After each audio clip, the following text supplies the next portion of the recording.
Assalamualaikum dan salam Malaysia Madani bersama saya Suarin Shah dalam Berita Pagi Sabah edisi Ahad 15 Oktober. Parti Gagasan Rakyat Sabah Gagasan Rakyat akan terus memperkasa perjuangan parti dan bekerjasama dengan parti tempatan lain dalam gabungan rakyat Sabah untuk membangunkan negeri ini. Walaupun parti tersebut baru ditubuhkan 7 bulan lalu, ia berjaya menubuhkan 73 bahagian di Sabah dan 1 di wilayah Persekutuan Labuan.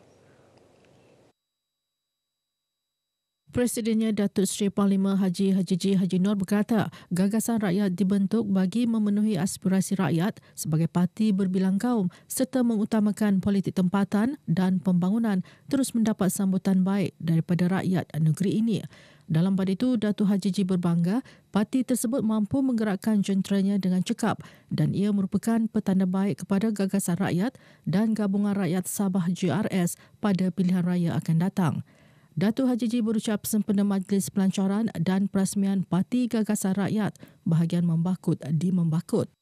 Sementara itu, dalam mesyuarat tahunan Parti Gagasan Rakyat Dun Sugut di Botitian Paitan, Ketuanya Datuk James Ratib meminta agar rakyat terus menyokong perjuangan parti itu yang merupakan parti tempatan di ilham rakyat khusus untuk membela masa depan Sabah. Ia selaras saranan Ketua Menteri Datuk Seri Panglima Haji Nur yang mahu rakyat di negeri ini tanpa mengira latar belakang, adat budaya dan agama menyertai parti berkenaan ke arah melahirkan sebuah parti yang dibentuk berasaskan kepelbagaian rumpun Sabahan hanya untuk negeri Sabah. Sabah Maju Jaya adalah satu platform kita ataupun panduan kita untuk mencapai kemajuan bagi pembangunan negeri Sabah. Sebab setiap pemimpin ini ada slogan dia. Seperti Yang Berhormat Datuk Seri Panglima AJG, dia ada Sabah Maju Jaya. Dan ini adalah panduan, garis panduan untuk mencapai semua yang dia hasrat. Membakut kini dinaik taraf kepada daerah penuh selepas pewartaannya pada 30 Mac tahun lalu. Majlis pelancaran disempurnakan Ketua Menteri Datuk Seri Panglima Haji Nur di Sekretariat Daerah dengan menandatangani plak memperingati naik taraf status membakut. Mengiringi beliau ada Membakut Datuk Dr. Muhammad Arifin Muhammad Arif, Ahli Parlimen Kimanis Datuk Muhammad Alamin dan Pegawai Daerah Membakut Ibrahim Teki. Bercakap kepada media, Datuk Arifin memberi jaminan akan bekerjasama dengan pegawai daerah serta pemimpin setempat bagi memastikan setiap pembangunan dirancang berjalan lancar. Mudah-mudahan dengan wujudnya daerah penuh ini, kita akan dapat lebih fokus kepada pembangunan yang kita harapkan dapat berjalan dengan baik untuk kawasan Membakut dan Bengawan. Kerana dengan wujudnya nanti daerah penuh Membakut akan wujud Majlis Daerah Membakut dan beberapa pembangunan yang lain. Beliau juga yakin perwujudan Taman Perindustrian di Kimanis dalam kawasan Dun Bengawan akan memberi impak positif kepada daerah Membakut untuk menjana ekonomi rakyat. Sabah Electricity Sdn Bhd ACSB menyambut baik usaha Kerajaan Persekutuan dalam memberi sokongan kepada pelaksanaan penjanaan tenaga secara solar hybrid serta pembinaan jaringan talian penghantar elektrik di selatan Sabah bagi menjamin dan mengurangkan gangguan bekalan elektrik khususnya di kawasan pantai timur negeri ini. Reaksi positif itu disuarakan pengurusinya Datuk Seri Wilfred Madius Tangau ketika ditemui media selepas Majlis Percatana Pencawang Pembahagian Utama PPU Darau Fasa 1 di Inanam. Kita ini menuju ke transisi tenaga yang renewable, mana dia kita menuju ke net zero. Ya, semua kita tertumpu kepada tahun 2050 yaitu net zero emission. Mana dia penjanaan kita semua pun bersih daripada karbon, no carbon emission ya. Cabaran kita ini dalam masa 20 lebih tahun ini bagaimana kita pastikan kita ada cukup penjanaan yang stable. Dalam perkembangan berkaitan, Ketua Pegawai Eksekutif SESB Insinyur Teknologis Muhammad Yaakob Haji Jaafar berkata, menerusi pelan jangka masa pendek dan sederhana, pihaknya akan bekerjasama dengan Suruhanjaya Tenaga untuk membina bateri energy storage system BESS bagi menangani masalah pelepasan beban yang dijangka dapat disiapkan dalam tempoh 6 hingga 8 bulan. So selepas itu juga kita akan melihat pada projek solar lagi, large solar scheme pada tahun 2025 lah dalam perancangannya sebanyak 200 megawatt. So dengan adanya ini kita akan dapat mampu mengatasi kekurangan kapasiti penjanaan ni lah. Itu pelan kita dalam tempoh 2 tahun ni lah.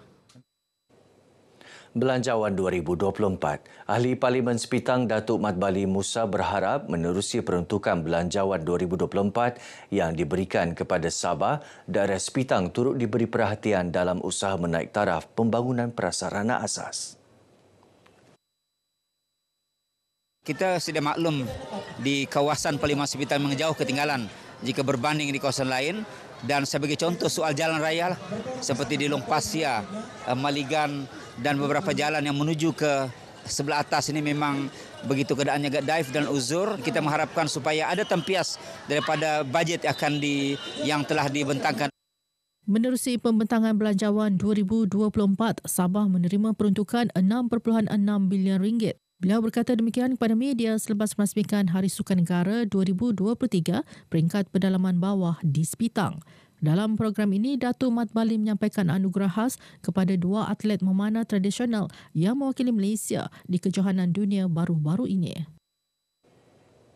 Sejak pelaksanaannya pada 2008, tahun ini Sabah mencipta sejarah dengan kejayaan memiliki lesen bagi menganjurkan Social Enterprise World Forum 2023 SEWF 23 bersama 26 lagi negara luar. Menerusi program itu, Sabah turut berjaya memperkenal 9 anugerah. Antara 9 anugerah itu ialah Anugerah Kesan Sosial, Anugerah Inovasi, Anugerah Kelestarian, Anugerah Keusahawanan Belia dan Anugerah Pemerkasaan Wanita. Menurut Timbalan Setiausaha Tetap, Kementerian Sains, Teknologi dan Inovasi Sabah, Alijah Ismail, anugerah diberikan sebagai pengiktirafan terhadap usaha luar biasa golongan yang menceburkan diri dalam dunia keusahawanan sosial yang bukan hanya berfokuskan kepada keuntungan semata-mata namun turut memberi impak positif kepada masyarakat. Sementara itu, penasihat program SEWF turut menzahirkan rasa bangga kerana Sabah berjaya mendapatkan lesen bagi menganjurkan program bertaraf antarabangsa ini. Dan untuk Malaysia, kita sangat bertuah sebab Sabah berjaya mendapatkan lisens untuk World Forum ini, Social Enterprise World Forum. Dan untuk di Sabah ini, kita bukan saja membincangkan isu-isu yang berlaku di SE di sekitar di peringkat antarabangsa, namun juga kita mengupas isu-isu di dalam local konteks, iaitu di Sabah sendiri. SEWF yang berlangsung selama 2 hari bermula 12 Oktober merupakan platform dalam membincangkan isu-isu berkaitan perniagaan. Bersempena sambutan Hari Anestesia yang disambut hari ini, Hospital Queen Elizabeth HQE mengambil inisiatif menjalin kerjasama dengan sebuah pertubuhan bukan kerajaan NGO, Trash Hero Kota Kinabalu dalam menjayakan aktiviti pembersihan kawasan pantai. Ketua Jabatan Anestesiologi dan Rawatan Rapi Hospital Queen Elizabeth, Dr. Shazan Muhammad Zain memberitahu RTM, aktiviti pembersihan dipilih sebagai pengisian sambutan Hari Anestesia bagi memberi kesedaran kepada masyarakat mengenai kepentingan kebersihan dan kaitannya dengan tahap kesihatan manusia. Jelas beliau, pembuangan sampah yang tidak betul hanya mengundang kesan negatif kepada kesihatan manusia. Justru masyarakat perlu menyedari penjagaan kebersihan alam sekitar adalah tanggungjawab bersama. Kawasan dia memang sangat cantik, tapi sayangnya memang dipenuhi sampah. Nah, sampah ni bukan dibuang oleh orang di pantai ini, tapi hanyut dari laut. Jadi itu yang saya rasa perlu ada satu usaha yang berterusan lah untuk membersihkan pantai ini lah. Aktiviti pembersihan di Pantai Gorongan Putatan ini dijayakan 24 kaki tangan Hospital Queen Elizabeth dan 15 ahli Trash Hero. Paparan itu mengakhiri Berita Pagi Sabah kali ini. Menyusul selepas ini Berita Pagi Sarawak. Teruskan kesetiaan anda bersama RTM.